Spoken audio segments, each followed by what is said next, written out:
پیار دیکھو، وہ سیدنا عمر فاروق کو مولا علی و متشیر خدا اپنی لخت جگر، اپنی نور نظر، سیدہ فاطمہ زہرا پاک کے جگر کا ٹکڑا، سیدہ ام کلثوم کا رشتہ دے، اپنا بھی داماد بنائے سیدنا عمر فاروق کا، اور سیدہ طیبہ طاہرہ راضیہ مدیہ فاطمہ زہرا کا بھی داماد بنائے سیدنا عمر فاروق کو، اور تم تبرع کرو، لان تان کرو، تان و دشنی کرو، تمہارا اہل بیت کرام کا تعلق کیا ہے بتلاؤ نا؟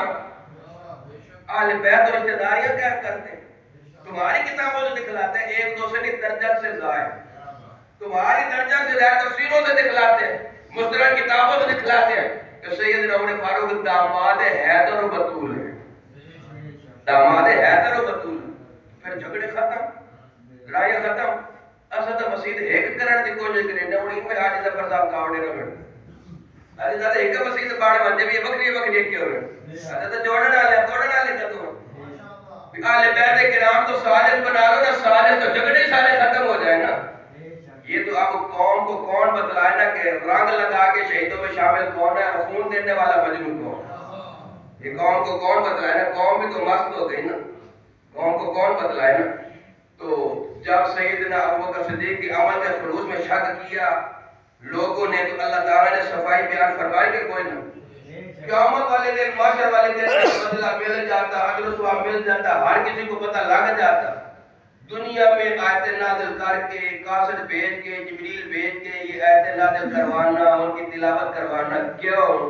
آگے معاشر برپا ہونا نہیں تھا، سب کو پتہ لگ جاتا کہ نہ ابوبکر صدیق تو بڑے مخلص تھے، بڑے خالص مومن تھے، وہاں پتہ لگ جاتا۔ لیکن اللہ رب العالمین چاہتا کہ نہ میرے نبی آخر زمان کے جب خلیفہ ہے ہر کسی کو لگ پتہ جائے کہ بڑے خالص مخلص پکے ٹھکے مومن مسلمان، اور یہ پکے ٹھکے مومن مسلمان میں نہیں کہہ رہا، یہ بھی اللہ فرماتا اولئک هم المؤمنون حقا، ہے قرآن میں کہ کوئی نہیں، اولئک هم المؤمنون حقا۔ اب خود ہی دیکھ لو حقا کا معنی کیا ہے؟ اللہ فرماتا ہے یہ پکے ٹھکے مسلمان، سچے سچے مومن مسلمان ہیں نا، تو جن کے ایمان کی گواہی اللہ تعالیٰ دیتے ہیں۔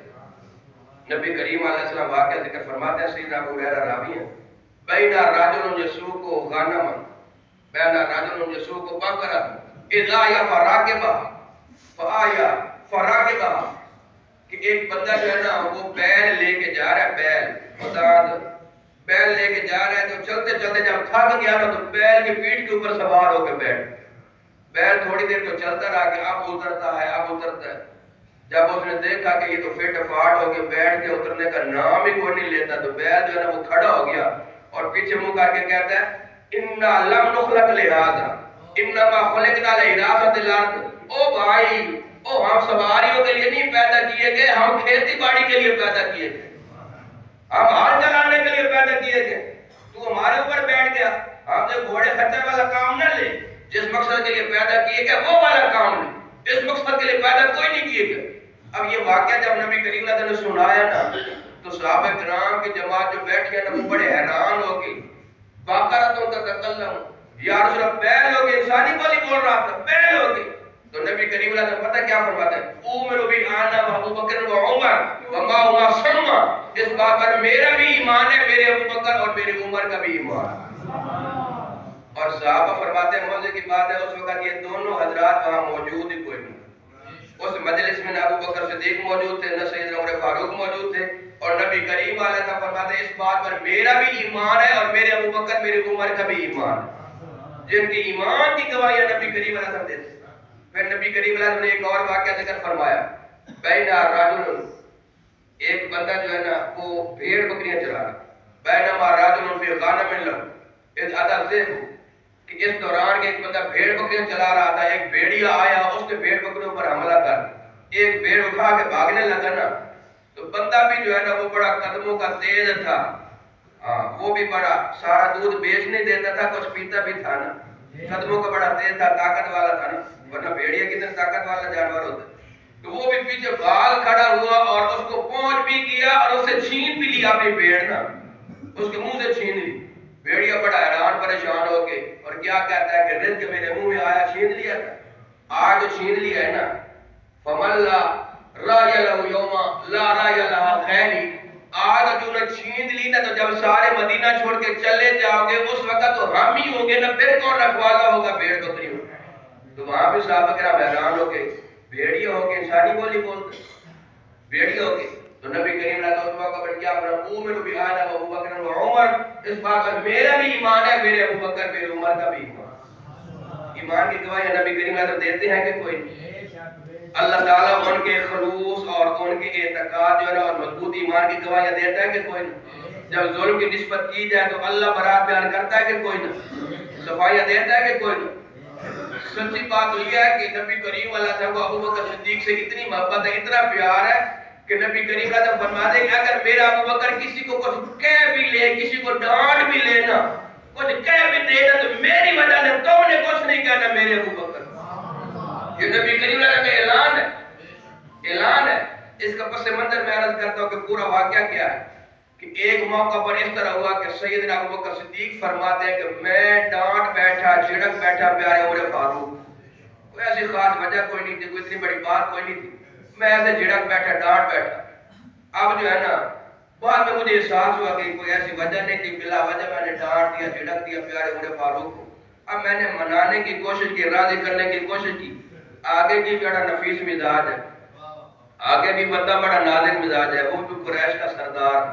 ہاں تو وہ بھی جو ہے نا وہ اتنا جلدی راضی ہونے کو تیار کوئی نہیں. منانے کی کوشش کی راضی کرنے کے، لیکن وہ راضی نہیں ہو رہے. اب سیدنا ابو بکر صدیق کا تقویٰ دیکھو، پرہیزگاری دیکھو کہ بڑے پریشان ہو گئے. کسی حال میں موت آ جائے کہ میں نے ان کو جھڑک بیٹھا، ڈانٹ بیٹھا، موت آ گئے، وہاں آگے جواب دہ ہونا پڑے تو پھر کیا منظر ہوگا. یہی دنیا میں یہ معاملہ صاف ہو جانا چاہیے. باطن کی صفائی دیکھو، دل کی پاکیزگی دیکھو نا. جن کے تقوی کا یہ عالم، وہ اہل بیت کا حق مارنے والے ہیں کہ ذرا ڈانٹا جھڑکا تو اب جو ہے نا وہ اس کوشش میں کہ جلدی جلدی راضی کرو کہ موت ہی نہ آ جائے. اب دیکھا یہ تو راضی کوئی نہیں ہو رہا، فوراً پہنچ گیا نبی کریم علیہ السلام کی بارگاہ. نبی کریم علیہ السلام نے پیچھے سے آتا دیکھا، فَلَقَدْ غَامَرَ صَاحِبُكُمْ، پہلی بتلا دیا لگتا ہے آج تمہارے صاحب کا دل کسی نے دکھی کیا، تمہارا صاحب آج پریشان لگتا ہے. نبی کریم علیہ السلام سے پڑھ کے پھر فیس ریڈنگ کون کر سکتا ہے، چہرہ شناسی کون کر سکتا ہے نا، جو دلوں کی آواز بھی جانتے ہیں نا. ہاں فرمایا کہ آج جو ہے نا تمہارے صاحب کا دل کسی نے دکھی کیا. جیسے ابو بکر صدیق آیا، سلام پیش کیا، یا رسول اللہ.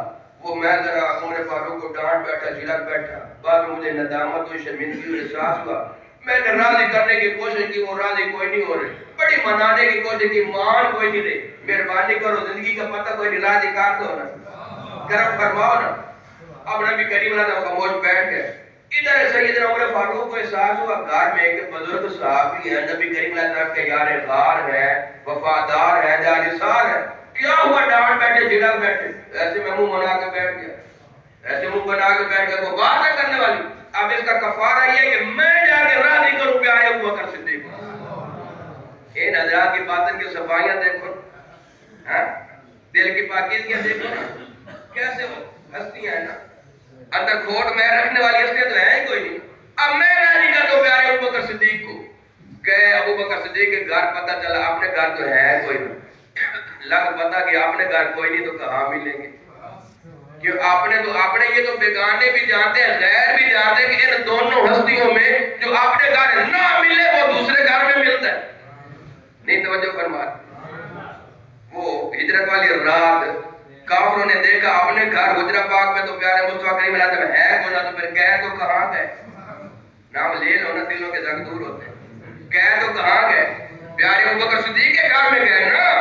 تو اپنے وہ کیوں نہ جانے، یہ تو کافر بے ایمان بیگانے بھی جانتے مانتے ہیں. ان دونوں ہستیوں میں جو اپنے گھر نہ ملے وہ دوسرے کے گھر میں ملتا ہے.